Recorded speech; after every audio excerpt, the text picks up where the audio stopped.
अगर आपके शॉर्ट्स पे भी 100, 200, 500 या 1000 व्यूज आकर रुक जाते हैं then I am definitely sure कि इसके पीछे का रीजन ये 9 हिडन सेटिंग्स है जो कि आप जाने अनजाने में ऑन या ऑफ रखते हो एंड ये आपके शॉर्ट्स की ग्रोथ को बहुत ही ज्यादा लिमिटेड कर देती है। एंड अगर आप इन 9 सेटिंग्स को फिक्स कर देते हो then there is a higher chance to get 2x more views. And या इन्हीं सेटिंग्स को फिक्स करके मैंने अपने शॉर्ट्स के व्यूज ग्राफ को कुछ ऐसे से कुछ ऐसा कर दिया। तो कौन सी है वो सेटिंग्स, लेट्स बिगिन। तो क्या आपके साथ ऐसा होता है कि जब भी आप अपने शॉर्ट्स को अपलोड करते हो तो उस पर स्टार्टिंग में तो व्यूज आ जाते हैं बट आफ्टर फ्यू आवर्स उस शॉर्ट्स का व्यूज ग्राफिक फ्लैट लाइन में कन्वर्ट हो जाता है। तो मे भी आप इस पहली सेटिंग को गलत तरीके से यूज कर रहे हो which is turn off notified subscribers. तो जब भी आप अपने शॉर्ट्स को फोन के डेस्कटॉप मोड से अपलोड करते हो तो वहां पे आपको एक ऑप्शन मिलता है publish to subscription feed and notify subscriber. तो इसको आपको ऑफ ही रखना है एंड जब भी आप इसे ऑफ करते हो तो आपके शॉर्ट्स की नोटिफिकेशन आपके सब्सक्राइबर्स के पास नहीं जाती एंड आपका शॉर्ट्स सब्सक्रिप्शन फीड में सजेस्ट नहीं होता। शॉर्ट्स का मेन पर्पज ही नए लोगों तक पहुंचना होता है स्पेशली शॉर्ट्स फीड के थ्रू। एंड जब भी आप इसे ऑन रखते हो तो यूट्यूब स्टार्टिंग में ही आपके शॉर्ट्स को आपके सब्सक्राइबर्स को दिखाता है instead of suggesting in shorts feed. And यहीं से मेन प्रॉब्लम स्टार्ट होती है। कई बार subscribers long form content expect कर रहे होते हैं लेकिन जब उन्हें शॉर्ट्स दिखता है तो यहाँ तो वे उसे इग्नोर कर देते हैं या जल्दी ही स्वाइप कर देते हैं। एंड जब आपके शॉर्ट का स्टार्टिंग रिस्पॉन्स एंड एंगेजमेंट इतना लो होता है तो यूट्यूब इसे एज ए सिग्नल मान लेता है कि आपका शॉर्ट्स लोगों को एंगेज नहीं कर सकता। एंड यही रीजन है कि आपके शॉर्ट्स पे स्टार्टिंग में तो व्यूज आ जाते हैं बट आफ्टर फ्यू आवर्स उस शॉर्ट्स का व्यूज ग्राफ एक फ्लैट लाइन में कन्वर्ट हो जाता है। तो बेहतर यही है कि आपका शॉर्ट पहले शॉर्ट्स फीड में सजेस्ट हो एंड उन लोगों तक पहुंचे जो शॉर्ट्स देखने के मूड में है। तो स्टार्टिंग फेज में इसे ऑफ रखना ही सही है। बाद में अगर आपके गुड नंबर ऑफ सब्सक्राइबर्स हो जाते हैं तो आप इसे ऑन भी कर सकते हो। नाउ जब भी आप अपने शॉर्ट्स को अपलोड करते हो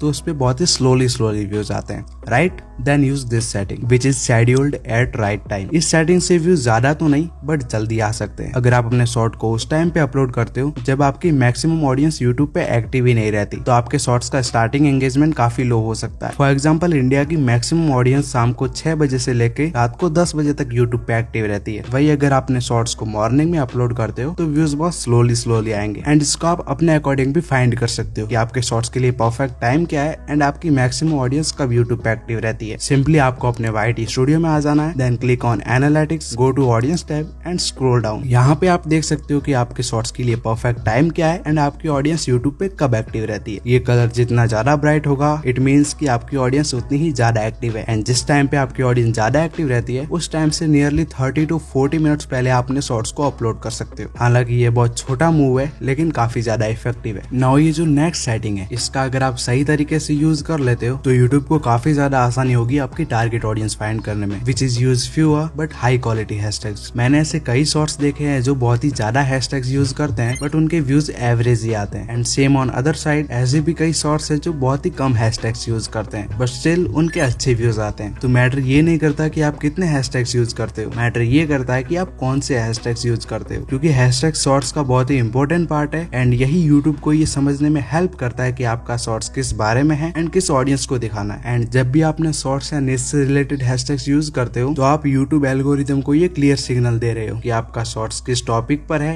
एंड इसके लिए परफेक्ट ऑडियंस क्या है। नाउ आपके माइंड में क्वेश्चन आ रहा होगा कि हमें कितने हैशटैग्स यूज करने चाहिए। ऑल्दो यूट्यूब हमें 15 हैशटैग्स यूज करने की परमिशन देता है बट आई वुड प्रेफर कि आप 5 से 6 हैशटैग्स यूज करो। एंड हैशटैग्स भी ऐसे यूज करना जो आपके निश एंड आपके टॉपिक को रिप्रेजेंट करे। फॉर एग्जाम्पल मैं एक फ्री फायर गेम प्ले का शॉर्ट्स अपलोड करता हूँ जिसमें कुछ फनी सीन्स भी है तो मैं यूज करूंगा free fire shorts, funny and gaming. अब ये चारों हैशटैग्स मेरी निश एंड मेरे टॉपिक दोनों को रिप्रेजेंट कर रहे हैं एंड इससे यूट्यूब को काफी ज्यादा आसानी होगी कि मेरा शॉर्ट्स किस बारे में है एंड किस ऑडियंस को दिखाना है। Setting number 4 allow embedding. तो जब भी आप अपने शॉर्ट्स को अपलोड करते हो तो आपको एक ऑप्शन मिलता है स्टैंडर्ड यूट्यूब लाइसेंस एंड जब भी आप इस पे क्लिक करते हो then you will see allow embedding. तो इसको आपको ऑन ही रखना है एंड जब भी ये ऑन होता है तो लोग आपकी वीडियो को दूसरी वेबसाइट पर शेयर एंड प्ले कर सकते हैं। एंड इंटरेस्टिंग बात तो ये है कि इससे एक्सटर्नल ट्रैफिक बढ़ सकता है विच मीन्स कि अगर आपकी वीडियो यूट्यूब के बाहर भी देखी जा रही है तो यूट्यूब इसे एज ए पॉजिटिव सिग्नल मान लेता है कि आपका कंटेंट वैल्यूएबल है एंड लोग इसे अलग अलग प्लेटफॉर्म पर भी कंज्यूम करना चाहते हैं एंड इससे कई बार यूट्यूब आपकी वीडियो को रीच भी देने लगता है। नो डाउट शॉर्ट्स के ज्यादातर व्यूज शॉर्ट्स फीड से ही आएंगे बट एक्सटर्नल ट्रैफिक का छोटा सा बूस्ट भी काफी ज्यादा हेल्पफुल हो सकता है। तो इट्स गुड कि आप इसे ऑन रखें एंड इसका कोई डाउन साइड भी नहीं है। नाउ अगर आपके शॉर्ट्स का रिटेंशन बहुत ही कम रहता है देन मे बी ये सेटिंग आपके लिए हेल्पफुल हो सकती है। हालांकि शॉर्ट्स का रिटेंशन उसके first 3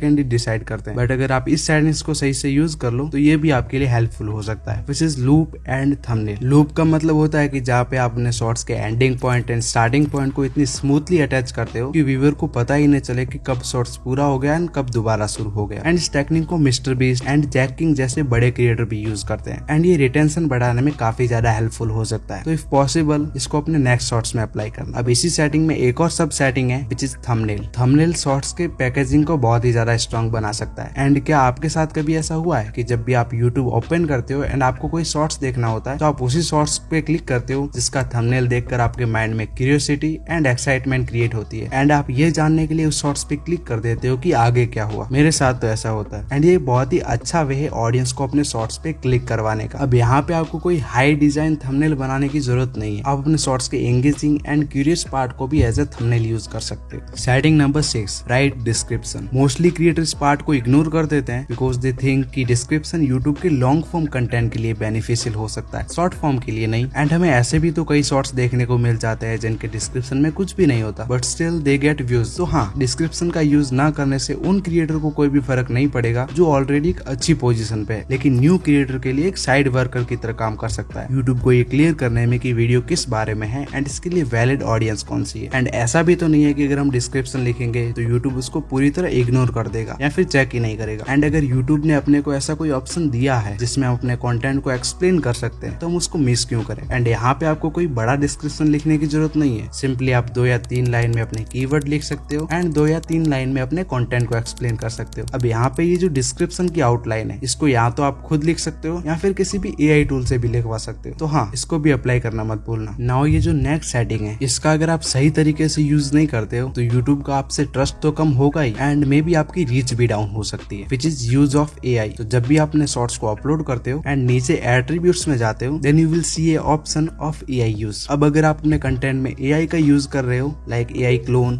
face swap, AI generated scene and और भी जो एआई से बनाया गया है, तो आपको यहाँ पे यस सेलेक्ट कर लेना है। एंड जब भी आप यस सेलेक्ट करते हो तो आप ये डिस्क्लोजर देते हो कि इस कंटेंट में एआई का यूज है एंड हाँ, इससे आपकी रीच पे कोई भी फर्क नहीं पड़ेगा। अब एट्रीब्यूट्स में ही एक और ऑप्शन मिलता है सेलेक्ट कैटेगरी का, तो इस पे आप क्लिक करके अपनी कैटेगरी को भी सेलेक्ट कर सकते हो। अब अगर आपने अपने वीडियो में लोगों को एडुकेट किया है देन सेलेक्ट एजुकेशन एंड अगर आपने एंटरटेन किया है देन सेलेक्ट एंटरटेनमेंट। इसी के साथ आपको 15 और कैटेगरी मिल जाती है तो आप अपने अकॉर्डिंग सेलेक्ट कर सकते हो। Setting number 7 is comment. जब भी मैं शॉर्ट्स फीड में स्क्रॉल कर रहा होता हूँ तो मैं से कई शॉर्ट्स क्रिएटर को देखता हूँ जो अपने शॉर्ट्स में कमेंट को ऑफ रखते हैं। इट मींस कि उनके शॉर्ट्स पे कोई भी व्यूअर कमेंट नहीं कर सकता and I feel truly sad because वो ऐसा करके अपने शॉर्ट्स की एक्स्ट्रा रीच को कम कर रहे हैं। बिकॉज जब भी कोई व्यूअर आपके शॉर्ट्स पे कमेंट करता है तो यूट्यूब का एल्गोरिथम इसे पॉजिटिव एंगेजमेंट सिग्नल मानता है एंड उसे लगता है कि लोग सिर्फ शॉर्ट्स देख ही नहीं रहे बल्कि इंटरेक्ट भी कर रहे हैं एंड यहीं पे आपकी रीच और भी ज्यादा बढ़ सकती है। एंड अगर हो सके तो आपके शॉर्ट्स पे जो भी कमेंट आ रहे हैं उनका रिप्लाई देने का भी ट्राई करो, इससे आपकी रीच तो बढ़ेगी साथ ही साथ आपकी ब्रांडिंग भी स्ट्रांग होगी। नाउ ये जो अगली सेटिंग है वो बहुत ही छोटी एंड सिंपल सेटिंग है बट अगर आप इसका गलत तरीके से यूज कर रहे हो इट मींस आप अपनी ऑडियंस को बहुत ही ज्यादा लिमिटेड कर रहे हो, which is made for kids and age restriction. तो जब भी आप अपने शॉर्ट्स को अपलोड करते हो तो आपको एक ऑप्शन मिलता है सेलेक्ट ऑडियंस का। अब इसमें भी आपको 2 ऑप्शन मिलते हैं, is this video made for kids and age restriction. Made for kids के थ्रू आप यूट्यूब को ये बताते हो कि आपका कंटेंट बच्चों के लिए है या नहीं। अब यहाँ पे अगर आप यस सेलेक्ट करते हो तो यूट्यूब का एल्गोरिथम सोचता है कि ये कंटेंट स्पेशली बच्चों के लिए एंड वो यूट्यूब किड्स जैसे प्लेटफॉर्म पर भी सजेस्ट होने लगता है। एंड अगर आप नो सेलेक्ट करते हो तो यूट्यूब को लगता है कि ये कंटेंट बच्चों के लिए नहीं है। अब इसका मतलब ये नहीं कि आपका कंटेंट बच्चे नहीं देख सकते, इससे ये क्लियर होता है कि आपका कंटेंट स्पेशली बच्चों के लिए नहीं है। तो इट्स गुड कि आप इसमें नो ही सेलेक्ट करो। अब इसी सेटिंग के नीचे एक और ऑप्शन मिलता है एज रिस्ट्रिक्शन का, तो इसमें आप यस एंड नो में आंसर देके ये क्लियर करते हो कि आपका कंटेंट अडल्ट है या नहीं। मीन कि आपका कंटेंट वो भी देख सकते हैं जिनकी एज 18 से कम है एंड मैक्सिमम केस में यहाँ पे नो ही रहता है। तो ये बहुत ही छोटे छोटे मूव्स हैं लेकिन लॉन्ग टर्म में मिलके आपको बड़ा रिजल्ट दे सकते हैं। एंड अगर आप लॉन्ग फॉर्म कंटेंट बनाते हो एंड कुछ ऐसे पॉइंट्स एंड स्ट्रेटेजी की तलाश में हो जो आपको अपने कॉम्पिटिटर को बीट करके अपने निश में स्टैब्लिश पोजीशन बनाने में हेल्प करे देन आप मेरा ये वीडियो देख सकते हो जिसमें मैंने मनोज दे का एग्जांपल देखे वो सारे पॉइंट्स कवर किए हैं जो आपके लिए हेल्पफुल हो सकते हैं।